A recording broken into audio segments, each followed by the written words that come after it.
Après une présentation rapide de l'équipe en place, le président de la BVM propose son rapport moral et le compte-rendu d'activité. L'année a été plutôt bonne avec 1395 heures de vol, dont 644 de double, situant celle-ci au niveau des meilleures de ces 15 dernières années. Comme ces derniers temps, c'est l'avion le plus récent qui reste le plus actif, alors que le Cessna 172 souffre de son manque de disponibilité en raison de ses passages en atelier pour maintenance. Le détail des heures en double et en simple pour chaque avion est proposé à l'assistance. Le graphe des tarifs montre la stabilité voulue depuis 2008, suit l'activité des instructeurs, l'évolution des inscriptions de nouveaux venus, le détail des brevets et la répartition des bourses FFA obtenues durant l'année 2014. Après l'approbation du compte-rendu du président, Gilles Grand-Guillaume, le trésorier, propose le compte-rendu financier. Le chiffre d'affaires stable, l'endettement faible et le résultat positif montrent une bonne santé financière de l'association, validée par les contrôleurs aux comptes. Les membres ne manquent pas d'approuver un compte-rendu si satisfaisant. Les nouveaux contrôleurs aux comptes 2015 seront Roland Prenet et Roland Meugla. Arrivent les interventions. Marc Dumas présente le compte-rendu de l'activité communication, articulé autour de ABVM News, ABVM Ciné et ABVM Musée. Il signale l'intérêt suscité par le bulletin, lu mensuellement, en moyenne depuis le début de l'année par 342 personnes, et par la chaîne qui rencontre un succès grandissant, puisqu'elle est passée de 500 visites mensuelles en début 2014 à 4200 en décembre 2014. Cette évolution perdure puisqu'en mars 2015, il y a eu près de 6600 visites. Le musée est riche de 672 pièces et compte 2600 entrées depuis sa création en fin d'année 2012. Viennent les remerciements pour tous ceux qui ont participé, et ils sont nombreux.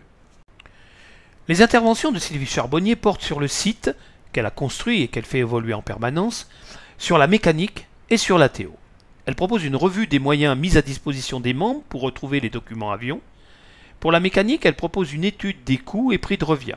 Enfin, pour la théo, elle nous montre les ressources du site et la composition des éléments disponibles de la théo. Elle est vivement remerciée pour sa prestation par des applaudissements fournis. Frédéric Kirsch, chargé des baptêmes de l'air, propose ces chiffres. C'est une activité attendue du public qui marche bien et il rappelle la rigueur nécessaire pour pouvoir être pilote baptême. Francis Grosboyau intervient pour présenter l'activité BIA mise en place avec le lycée Condorcet de Belfort et le lycée Aragon d'Héricourt. Ils ont visité la tour de Bâle, le succès sera au bout du chemin avec 4 Belfortins et 6 Héricourtois reçus. Les diplômes seront remis à Pontarlier. Enfin, Francis donnera les informations sur l'avitaillement. Nous passons alors aux questions écrites, toutes posées par Gilles Jean Blanc, dont les sujets sont l'utilisation des terrains privés, la nomination d'un responsable voyage-sortie club, en augmentant éventuellement le nombre des membres du bureau, et l'intérêt qu'il pourrait y avoir à faire classer l'aérodrome en aérodrome douanier. Monsieur le Président, vous avez la parole. Le Président répondra que le club ne veut pas qu'on utilise les terrains privés en raison des problèmes d'autorisation et de suivi de celle-ci, qu'il est possible à chaque membre du club d'avoir des initiatives visant à développer telle ou telle activité, à condition d'en informer le Président et les personnes concernées au bureau. L'augmentation du nombre de membres du bureau n'étant pas souhaitable actuellement, il pourra, l'an prochain, si cela lui semble profitable pour le club, proposer sa candidature à l'élection. Enfin, même si cela ne semble ni très utile, ni très réaliste, nous demanderons aux douanes dans quelles conditions il est possible de devenir aérodrome douanier. Dernier temps dans cette réunion, les objectifs. Maintien des heures de vol, même si, en raison de l'arrêt du Zulu Hotel, cela semble difficile. Journée d'entretien extérieur et bureau, prévue pour le samedi 18 avril. Journée porte ouverte à CBR le 24 mai. Soirée barbecue le 20 juin.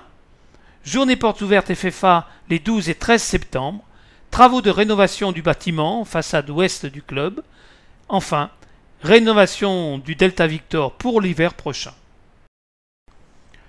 En fin de cette assemblée générale, moment très attendu, l'apéritif.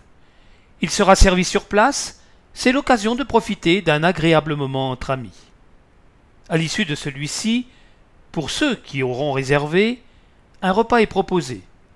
Charcuterie en entrée, sauté de veau avec pommes de terre et ratatouille, fromage et gâteau au chocolat en dessert.